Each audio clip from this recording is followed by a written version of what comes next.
is Adam Bradley. I'm owner and technician at Innovative Restorations, Inc. in Wallingford, Connecticut.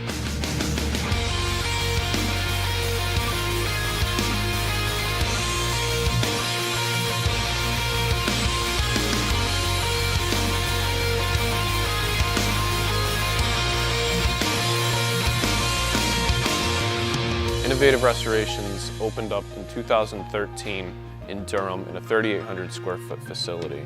In December of 2016, we relocated to Wallingford to a facility that was double the size. We have 3 mechanical bays, metal fabrication area, paint and body area, and a full downdraft spray booth with the ability to mix our paint in-house. We offer a wide range of mechanical and auto body services, but we specialize in restoring and maintaining classic and collectible vehicles.